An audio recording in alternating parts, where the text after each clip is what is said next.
নমস্কার বন্ধুরা, আজ আমি বানাবো সুস্বাদু মাটন কারি রেসিপি আলু দিয়ে। যার জন্য আমি নিয়ে নিয়েছি খাসির মাংস 600 গ্রামের মতো।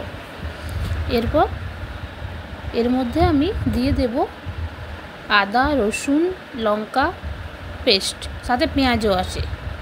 সব আমি একসাথে পেস্ট করে নিয়েছি। এর মধ্যে একটা বড় সাইজের পেঁয়াজ আছে, আদা রসুন আছে, আর 3-4টে কাঁচা লঙ্কা আছে। একসাথেই আমি বেটে নিয়েছি। এরপর এর মধ্যে একে একে আমি দিয়ে দেব। আমার রান্নাগুলি যদি আপনাদের ভালো লেগে থাকে তবে লাইক অ্যান্ড সাবস্ক্রাইব অবশ্যই করুন। এরপর দিয়ে দিলাম নুন আমি এখন অল্প পরিমাণে দেব।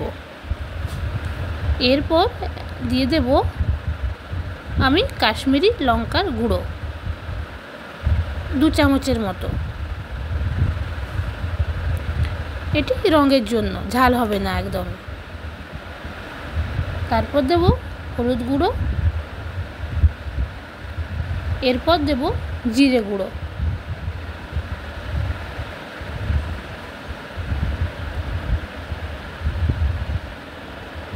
জিরে গুঁড়ো দিয়ে দিয়েছি। তারপর দিয়ে দেব সর্ষের তেল। সর্ষের তেল আমি একটা বড় ঢাকনা দিয়ে মাপ করছি, এটাতে আমার খুব সুবিধে হয়। এটাতে 4 চামচের মতো তেল ধরে। এরপর এই সবগুলোকে আমি খুব ভালোভাবে মেখে নেব। হাত দিয়ে চেপে মাখবো যাতে মশলাগুলি মাংসের মধ্যে ভালোভাবে যায়। খুব ভালোভাবে মাখবো। প্রায় 3-4 মিনিট ধরে আমি এটাকে ভালোভাবে মেখে 10 মিনিটের জন্য রেখে দেব। দেখছেন মাখাটা কীরকম হয়েছে, যেন মশলা খুব ভালোভাবে মিশে যায় সাথে। এই মাখাটাই কিন্তু রান্নায় স্বাদ আনবে। সব মশলা যাতে ভালোভাবে মিক্স হয়, আবার মাংসের মধ্যে যায়। আমি খুব বেশি সময় এটাকে রাখবো না, 10 মিনিটের মতো রাখবো। আমার মাখা হয়ে এসেছে, এবার আমি এটাকে রেখে দেব। দেখুন, এবার আমি একটা ফ্রাইং প্যান বসিয়ে দিচ্ছি। এটার আমি কি অবস্থা করেছি দেখুন। আমি রান্না বসিয়ে গ্যাসটা বন্ধ করতে ভুলে গেছিলাম।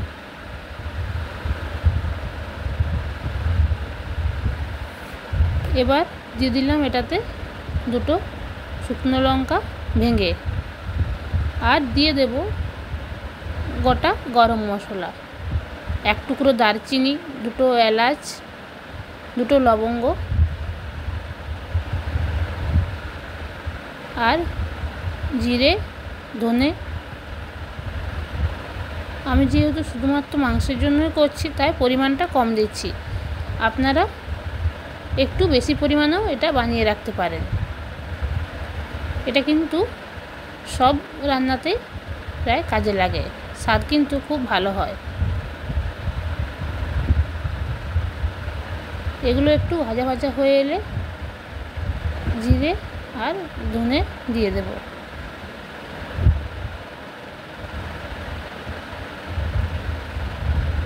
এগুলো আমি এভাবে শুকনো করে ভেজে ঠান্ডা করে নেব।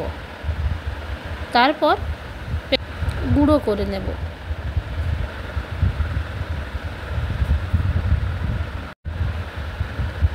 ভাজা ভাজা হয়ে গেছে, এবার রেখে এটাকে পরে আমি গুঁড়ো করে নেব।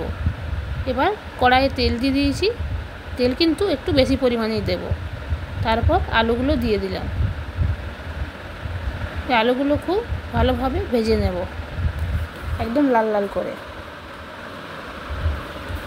ভেজে তুলে নিয়েছি আলুগুলো। এবার কড়াইয়ে দিয়ে দেব তেজপাতা। তেজপাতাগুলো আমি টুকরো করে নিয়েছি যাতে গন্ধটা খুব ভালোভাবে বেরোয়। এরপর দিয়ে দেব শুকনো লঙ্কা, 1 টুকরো দারচিনি, 2টো এলাচ, 2টো লবঙ্গ। মানে গোটা গরম মশলা, এগুলো দিয়ে আমি একটু ভাজবো। এর থেকে যখন গন্ধটা বেরোবে তখন দিয়ে দেবো কুচনো পেঁয়াজ।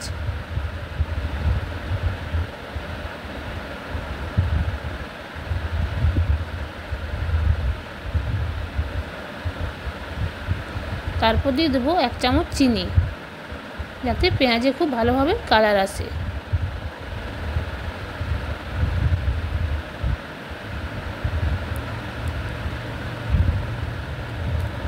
পেঁয়াজ ভাজতে ভাজতে 1 চিমটি নুন দিয়ে দেবো, তাড়াতাড়ি পেঁয়াজগুলো ভাজা হবে।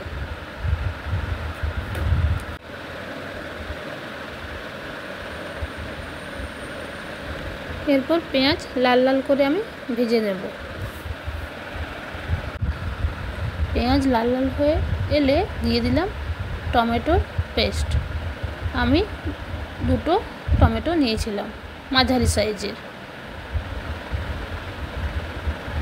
এবারে পেঁয়াজের সাথে টমেটোটা ভালোভাবে কষিয়ে নেব।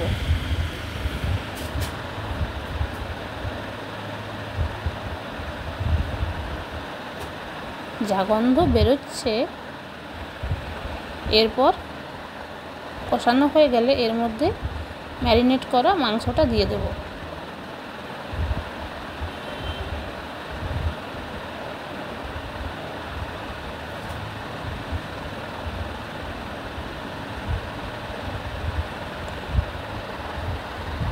দেখুন মাখা অবস্থাতে কি সুন্দর কালার এসেছে।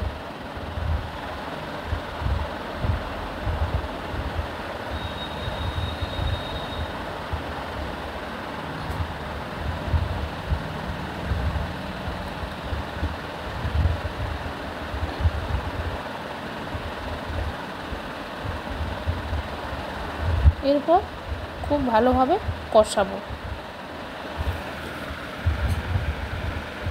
দেখুন এটার জলটা একদম মরে গেছে। এবার মশলার বাটি ধোয়া জলটা আমি একটু একটু করে দেব।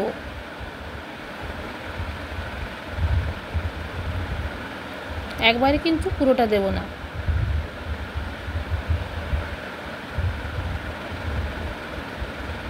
একদম একটু একটু পরিমাণে এর মধ্যে দিতে থাকব। জল মরে গেছে, এবার আমি দিয়ে দেব। একটু করে জলটা দিলাম।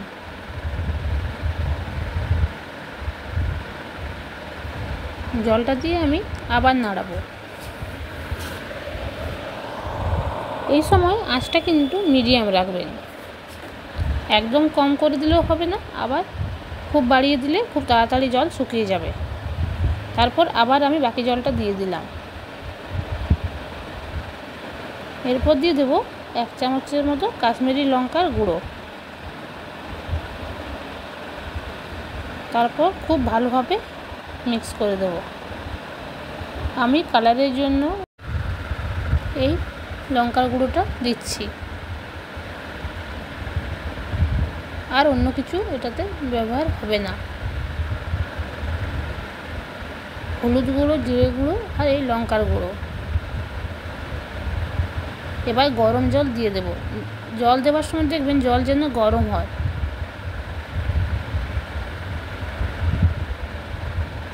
গরম রান্নায় ঠান্ডা জল দিয়ে দিলে রান্নার স্বাদটা খারাপ হয়ে যায়।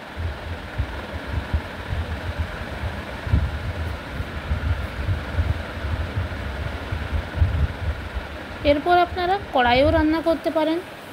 সময় নিয়ে একটু 45 মিনিটের মতো সময় লাগবে।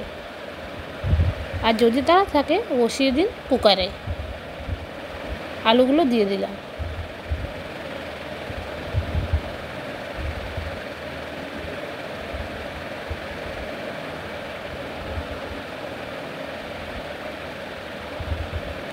এরপর এটাকে আমি কুকারে নিয়ে নেব।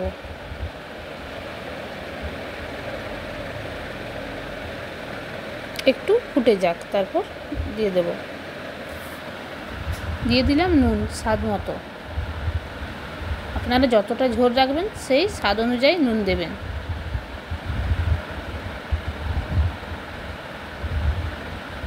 এরপর আমি দিয়ে দিলাম কুকারে।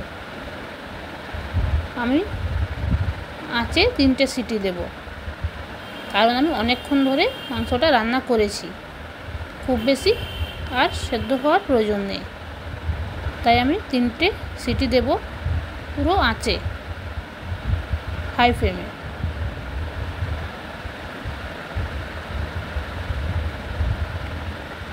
বসিয়ে দিয়েছি। 3টে সিটি পড়ার পর আমি নামিয়ে নেব।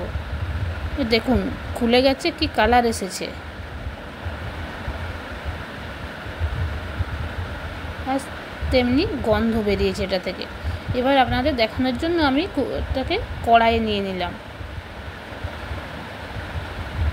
এরপর এর মধ্যে দিয়ে দেব ওই ভেজে রাখা মশলাটা, যেটা আমি গুঁড়ো করে নিয়েছি।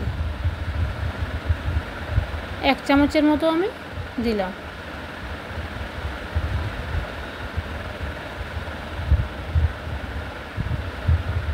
আর কাঁচা লঙ্কা দিয়ে এবার আমি ঢাকা দিয়ে দেব।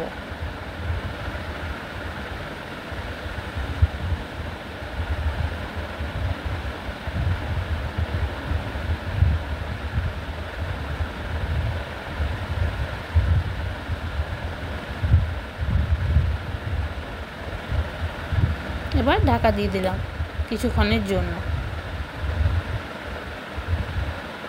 খুব বেশি না, 5 মিনিট। দেখুন কি সুন্দর কালার এসেছে।